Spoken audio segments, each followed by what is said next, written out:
I got an MBA and my whole life changed. Should you get an MBA, and is it worth it, baby?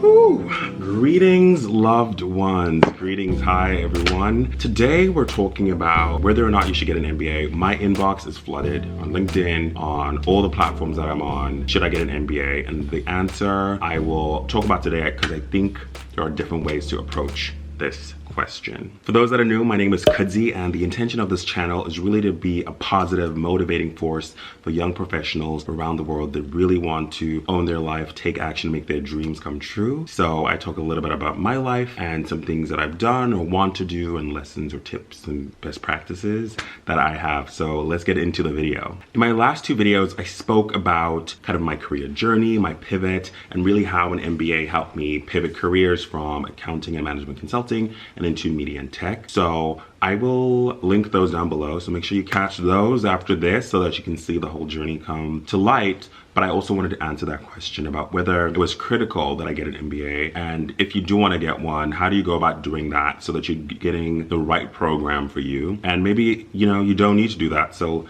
let's start. So as I mentioned in my previous video, I was working in management consulting after my time in accounting, and I wanted to work in entertainment and tech, and I figured an MBA was the right path. Why did I think that was so? A number of reasons. I had some friends that had gone to Harvard Business School, Stanford Graduate School of Business, other MBA programs. You don't have to go to those ones. It's really about, the school that fits you, and we'll get into that in a little bit. And I'd seen how they were able to change their careers too after going to those schools. And I figured this might be the right path for me. The options could have been, do a lateral move from the company I was at into a media or tech company, but kind of focus on that role with that skill set that I had, which is one way, and then try to figure out a way to then pivot within there, which is an option that I think is a valid one and that a lot of people actually do, which can be super, super successful. But I also knew that for me, the work of purely consulting and doing strategy work and accounting was not what I wanted to do, even in a different place, right? I really wanted to live a life that fueled me, that was passionate in the job and at the place and in the right industry. So I knew for me, I needed to do a full switch.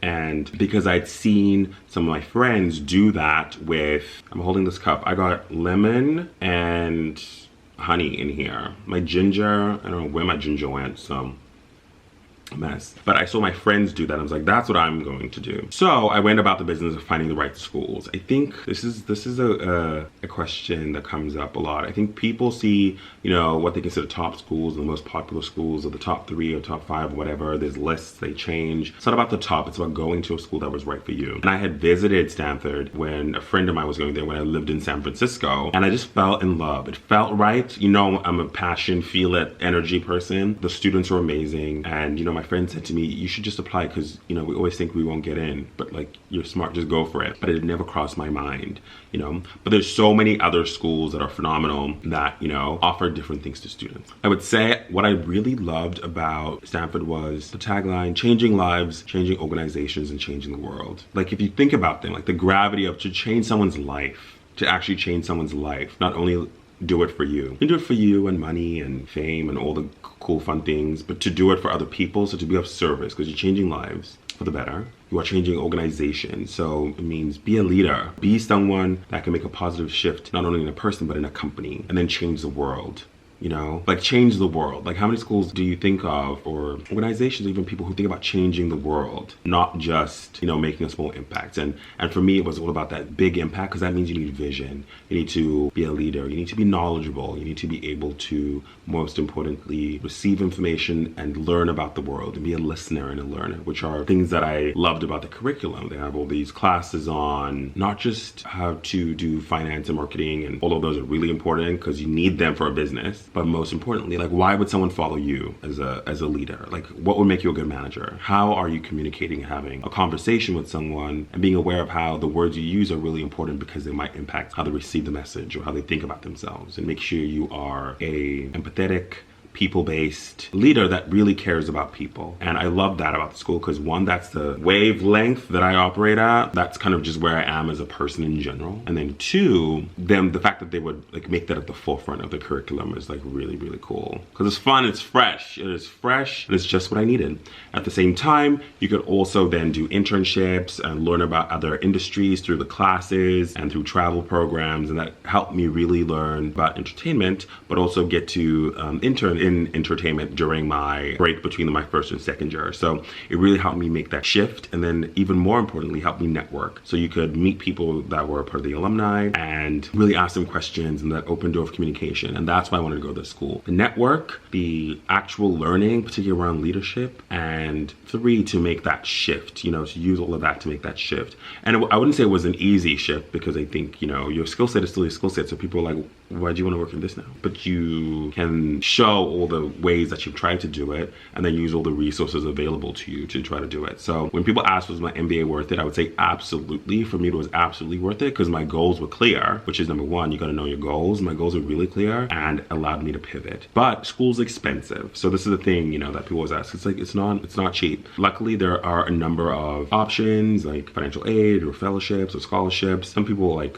have all the coins, so they pay for themselves, which is cool for them. Not everyone can do that. I wasn't able to do that, but it is expensive. So you really have to work out, is it worth the return overall? So, and you have to think of it kind of long-term. So if it costs this much and my return is new career, maybe I earn like a different amount of money, or I have these other experiences, or I live this life, is that return divided by that cost? You can maybe present value all of them, which is really hard, which is finance terms, to make sure everything is being analyzed in the same time frame, because $1 today is worth more than $1 tomorrow. And then decide for yourself if it's worth it. For me, it has been. But for other people, you know, for any school, that could have been like, maybe I paid too much, maybe that wasn't worth it for me. But for me, it's been a brick road of blessings ever since I got my MBA. So let's get into some practical tips, because again, my motto on this channel, own your life, take action. Own your life and take action. So owning your life is deciding for you, is this something you want? So what are your goals? Why do you want to go to school? Is it a career change, network? Is it to get a promotion? Whatever that is, list that out and then take action if it's the right thing to do. So these are kind of like my order of thinking. After you know what you want to get out and what type of job even, lay out what are the best schools. This is easy. Google research is available for us all to use. So look at what schools specialize in what are the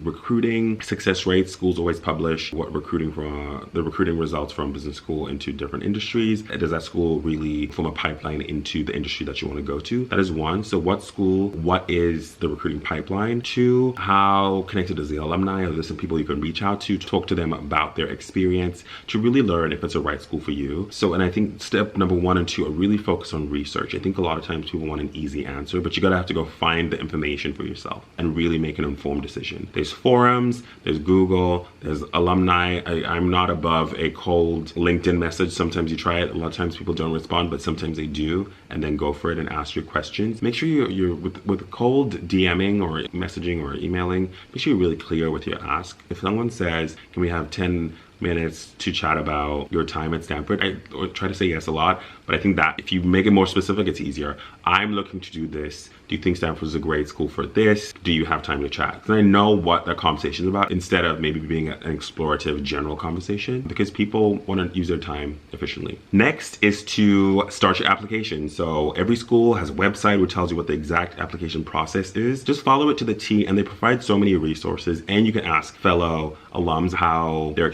application process was, what their tips are, or maybe you have a friend or a friend of a friend, just ask around. I have this book that I still love to this day when people ask me. I'll link it down below. It's called The Best Business School Application Process, but it's more of a framework. I'll link it down below. I should know. Let me Google what that is. Best Business School Book. Oh yeah, there we go. The Best Business Schools Admission Secrets. It's not really a secret. Schools admit people, not just profiles. Like something for people to understand out there, but I'll link it down below because it gave me a framework at least to follow. But at the end of the day, you should look through your school's application process and the things that they say they look for, and that's what you need to focus on. It's not rocket science. It's just like use the information to your advantage. Last thing is then bite that bullet and click that application process. Also, you probably have to do a GMAT exam for most schools, or a GRE. Look it up on the website, but I would do that sooner rather than later so that you have enough time to plan and prepare. For some people, it's an easy exam. For me, it was not the easiest exam, but I made it through. So So do that and then apply and then follow the process. I think a big part of this is, you know, one, deciding if it's worth it or not, making that calculation. People, you need to be decisive. And for me, it was very decisive because I knew exactly what I wanted. And then when it gets to the application, I know a lot of times people spend a lot of time just thinking in their brains, like, is this something I should do? I don't know. What am I supposed to do? But you got to decide for yourself and take the action and make it work. And you have to start somewhere. I think it's really scary and I get it. I remember that time was so scary, but I was just moving forward. I was just doing whatever I could do. Studying for the GMAT on planes in between consulting jobs. You know, you're always traveling. I'd be studying on the plane for the GMAT. My application every time I got home, and I have a video on that. I think it's still here, which was my application process. But that's how I figured if it's worth it, and that's how I figured kind of how to move forward. And looking back, those would be my tips. So to recap, that is decision, the right school, so do research, the application process, GMAT, get that book, apply, bite the bullet if that's something that you want. And if it's not something that you want, that is okay too. I would love to know from you if you're thinking about a B school to get an MBA. Comment down below, what schools are you thinking? What's on your mind? I try to answer some questions because I get a lot of questions and maybe it's good to just have one place. And yeah, I think that's it. I love this casual style video. Try to go with the branding from the school a little bit. And that's it. So with that, remember, own your life, take action, and here are more videos for you to watch. You gotta go for it in your life if you wanna win. Watch one of these, have fun, make sure you subscribe, let me know what else you want me to do. Peace out, be amazing, change the world.